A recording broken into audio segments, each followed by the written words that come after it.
ಇಲ್ಲಿ ನೋಡಿ, ಫಸ್ಟು ಟೈಮಿಗೆ ನಾವು ಏನೇನು ಪ್ರಪೋಸಿಷನ್ಸ್ ಯೂಸ್ ಮಾಡ್ತೀವಿ? ಓಕೆ, ಸೊ ಟೈಮಿಗೆ ಏನೇನು ಯೂಸ್ ಮಾಡ್ತೀವಿ? at, in, on, for, during, since, by, until, before, after, to, past, ago. ಇದೆಲ್ಲ ಟೈಮಿಗೆ ಯೂಸ್ ಮಾಡ್ತೀವಿ. ಎಕ್ಸಾಂಪಲ್ಸ್ ಆಮೇಲೆ ತೋರಿಸ್ತೀನಿ ನಾನು ನಿಮಗೆ. ಇನ್ನು ಲೊಕೇಶನ್ ಅಂದರೆ ಸ್ಥಳ. ಒಂದು ವಸ್ತುವಿನ, ಒಂದು ವ್ಯಕ್ತಿಯ ಅಥವಾ ಒಂದು ಪ್ರಾಣಿ ಪಕ್ಷಿಯ ಇರುವಂತಹ ಸ್ಥಳ ಹೇಳೋದಾದರೆ at, in, on, by, near, close to, next to, close to, next to, beside, between, behind, in front of, above, over, ಬಹಳ ಇದೆ. ಎಕ್ಸಾಂಪಲ್ ನೋಡಿದ್ರೆ ಗೊತ್ತಾಗುತ್ತೆ ನಿಮಗೆ.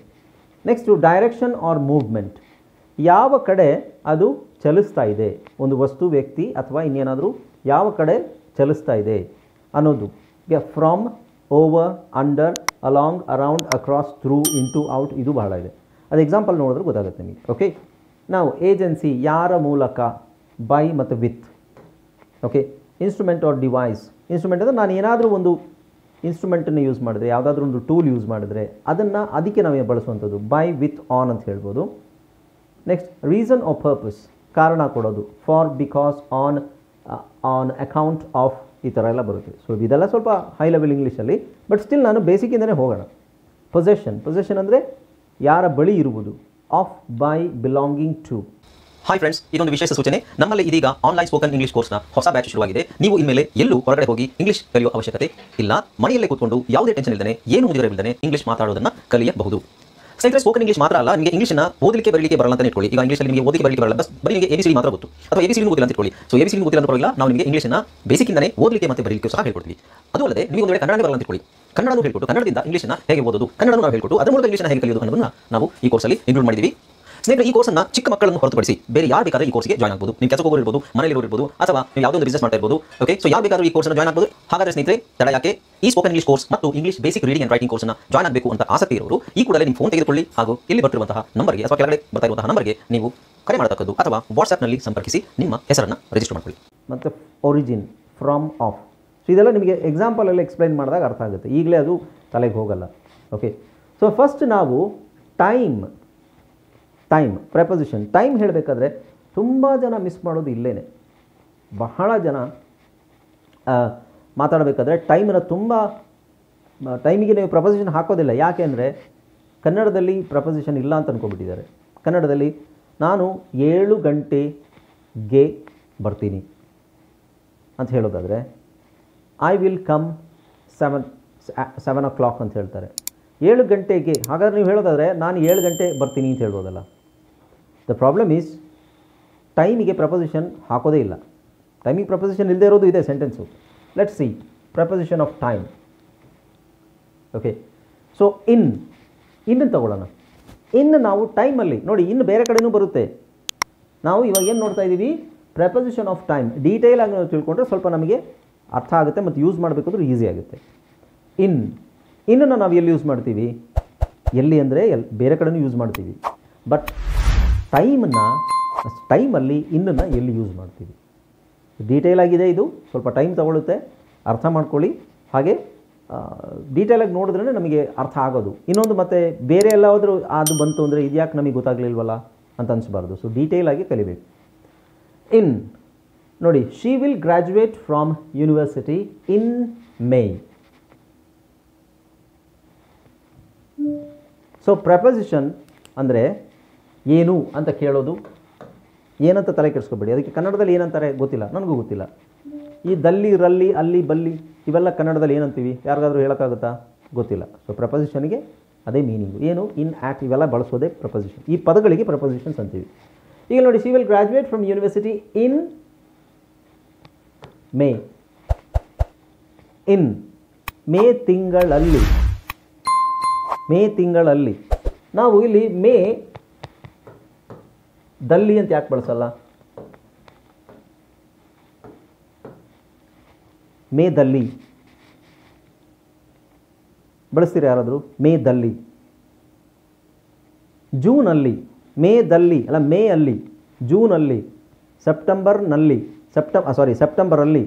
ಏಪ್ರಿಲಲ್ಲಿ. ಯಾಕೆ ಅಂದರೆ ಕೊನೆ ಅಕ್ಷರ ಯಾವುದಾಗುತ್ತೆ ಕನ್ನಡದಲ್ಲಿ? ಮೇ ಮೇ ಮುಗೀತು. ಮೇಯಲ್ಲಿ ನಾವು ಎಲ್ಲಿ ಬಳಸ್ತೀವಿ? ಮೇಲಿ ಅಥವಾ ಮೇಲಿ. ಜೂನ್ ಜೂನ್ ಅಂತ ಬಳಸಿದ್ರೆ ಪ್ಲಸ್ ಅಲ್ಲಿ ಹಾಕ್ತೀವಿ, ಜೂನಲ್ಲಿ. ಸೆಪ್ಟೆಂಬರ್ ಸೆಪ್ಟೆಂಬರ್ ಅದು ಅಲ್ಲಿ ಕೊನೆ ಆಗುತ್ತೆ. ಸೆಪ್ಟೆಂಬರ್ ಪ್ಲಸ್ ಅಲ್ಲಿ, ಸೆಪ್ಟೆಂಬರಲ್ಲಿ. ಓಕೆ, ಬಟ್ ಇಂಗ್ಲೀಷಲ್ಲಿ ಸ್ವಲ್ಪ ಡಿಫ್ರೆನ್ಸ್ ಇದೆ. ಇಂಗ್ಲೀಷಲ್ಲಿ ತಿಂಗಳು ತಗೊಂಡಾಗ in May, in June, in August, in September, in November, in October, ಎಲ್ಲ ತಿಂಗಳಿಗೂ ಇನ್ನೇ ಹಾಕಬೇಕು ಒಂದು. ಓಕೆ, ಸೊ ಇಲ್ಲಿ ಇನ್ನು ಮಾತ್ರ ನೋಡ್ತಾ ಇದ್ದೀವಿ. ಇನ್ನು ಬೇರೆ ಏನೇನು ಹಾಕ್ಬೋದು ಅದು ಆಮೇಲೆ ನೋಡೋಣ. The plan to travel to Europe. Okay, sorry, they plan to travel to Europe in the summer. So ಇದು ಟೈಮು ಯಾವುದು? ಮೇ ಅನ್ನೋದು ತಿಂಗಳು ಅನ್ನೋದು ಸಮಯ ತಾನೆ.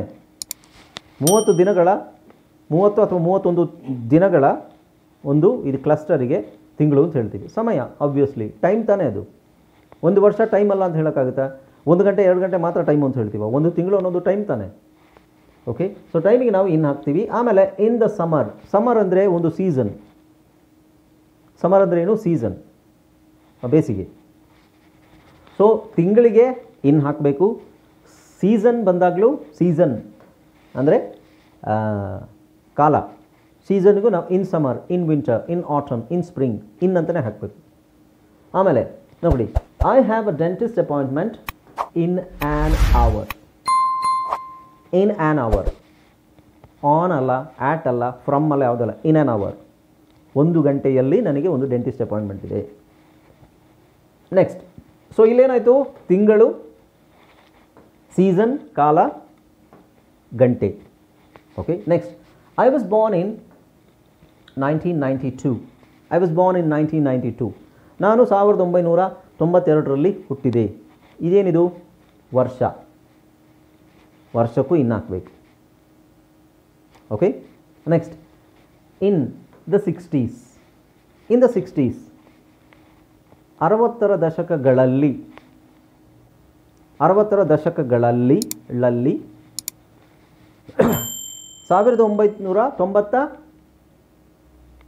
ಇಲ್ಲೇನು ಹೇಳ್ತೀರಾ?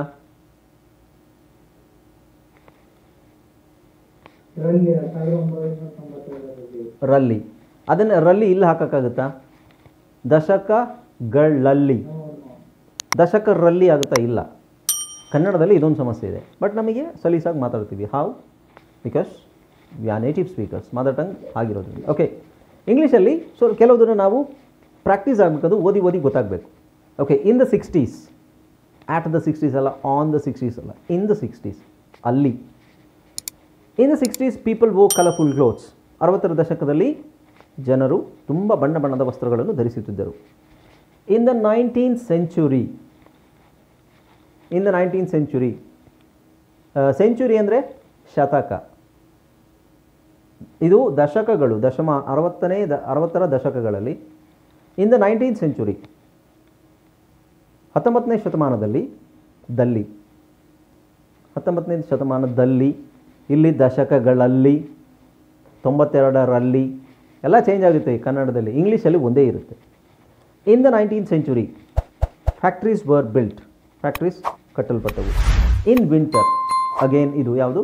ಋತು ಅಲ್ಲ, ಇದು ಏನೋ season. In winter it snows. In the morning, ದಿನದಲ್ಲಿ. ಆಟ್, ಆನ್, ಫ್ರಮ್ ಅಲ್ಲ, ಇನ್ ದ ಮಾರ್ನಿಂಗ್. ಸೊ ಇದು ಇನ್ ಮಾರ್ನಿಂಗ್ ಗೊತ್ತಾಯ್ತಲ್ರಿ. In the afternoon, in the morning, in the afternoon, in the evening. In night ಅಲ್ಲ, ಆಟ್ ನೈಟ್. ಓಕೆ, ಅದು at ಬಂದಾಗ ಹೇಳ್ತೀನಿ ನಾನು. Okay, so in the morning I drink coffee. In the morning I drink coffee. In the afternoon I go for a walk. In the evening I watch TV and relax. Okay, so ಟೈಮಲ್ಲಿ ನಾವು ಇನ್ನನ್ನು ಎಲ್ಲೆಲ್ಲಿ ಬಳಸ್ತೀವಿ? ಈ examples ನೋಡಿದ್ರೆ ಆಯ್ತು. ನೀವು ಇದನ್ನು ಪದೇ ಓದಿದ್ರೆ ಒಂದು ಐಡಿಯಾ ಬರುತ್ತೆ ನಿಮಗೆ. ಓಕೆ, ಟೈಮಲ್ಲಿ ಇನ್ ಎಲ್ಲೆಲ್ಲಿ ಬರುತ್ತೆ? ಒಂದು ತಿಂಗಳು, ಒಂದು ಕಾಲ. ಯಾವ ಕಾಲ? ಮಳೆಗಾಲ, ಚಳಿಗಾಲ, ಬೇಸಿಗೆ. ಇನ್ winter, in autumn, in spring. Right. Next ಇನ್ನೊಂದು ವರ್ಷ, ಅಥವಾ 1 ಗಂಟೆಗಳಲ್ಲಿ, ಇನ್ ಆನ್ ಅವರ್, 1 ಗಂಟೆಯಲ್ಲಿ. ಇದು ವರ್ಷ, ಇದು 60ರ ದಶಕ, 19ನೇ ಸೆಂಚುರಿ ಶತಮಾನ. ಇದು ಚಳಿಗಾಲದಲ್ಲಿ, ಬೆಳಗಿನ ಹೊತ್ತು, ಬೆಳಗ್ಗೆಯಲ್ಲಿ ಅಂತ ಹೇಳಲ್ಲ, ಬಟ್ ಇಂಗ್ಲೀಷಲ್ಲಿ ಇನ್ ದ ಮಾರ್ನಿಂಗ್ ಅಂತಲೇ ಹೇಳಬೇಕು. ಇನ್ ದ ಆಫ್ಟರ್ನೂನ್, ಮಧ್ಯಾಹ್ನದಲ್ಲಿ, ಮಧ್ಯಾಹ್ನ ಅಂತ ಹೇಳ್ತೀವಿ ನಾವು. ಇನ್ ದ ಈವ್ನಿಂಗ್, ಸಾಯಂಕಾಲದಲ್ಲಿ ಬರಲ್ಲ, ಬಟ್ ಇಂಗ್ಲೀಷಲ್ಲಿ ಅಲ್ಲಿ ಹಾಕಬೇಕು. ಓಕೆ, ನೆಕ್ಸ್ಟ್ ಇನ್ನು ಸಮಯ ಇನ್ನೊಂದು ಪ್ರಪೋಸಿಷನ್ ಏನು? On. The party is on Saturday. On. Okay, party ಕನ್ನಡದಲ್ಲಿ ಇದನ್ನು ಹೇಳೋದಾದರೆ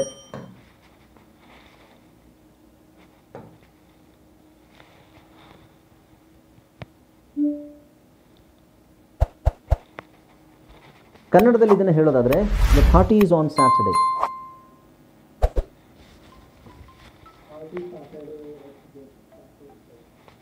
ಕನ್ನಡದಲ್ಲಿ ಸ್ಪಷ್ಟವಾಗಿ ಹೇಳಬೇಕು. ಕನ್ನಡದಲ್ಲಿ ನಾವು ನೋಡಬೇಕು. ಪಾರ್ಟಿ ಶನಿವಾರದಂದು. ಪಾರ್ಟಿ ಶನಿವಾರದಂದು ಇದೆ. ದಂದು ಯಾಕೆ ಯೂಸ್ ಮಾಡ್ತೀವಿ? ಶನಿವಾರದಂದು. ಅದೇನೇ ಇಂಗ್ಲೀಷಲ್ಲಿ ಆನ್. ದ ಪಾರ್ಟಿ ಈಸ್ ದಂದು, ಶನಿವಾರದಂದು. The party is in Saturday ಅಲ್ಲ, ಆಟ್ ಸ್ಯಾಟರ್ಡೇ ಅಲ್ಲ. The party is on Saturday. Okay, ಅದರ ಅರ್ಥ ಏನಾಯಿತು? ವಾರಗಳ ದಿನಗಳಿಗೆ ನಾವು ಆನ್ ಹಾಕಬೇಕು. On Monday, on Saturday, on Friday. ದಂದು ಅಥವಾ ರಂದು ಬರಲ್ಲ. ರಂದು ಬರುತ್ತಾ? ಸೋಮವಾರದಂದು, ಮಂಗಳವಾರದಂದು, ಶುಕ್ರವಾರದಂದು ದಂದುನೇ ಬರೋದು. V celebrate okay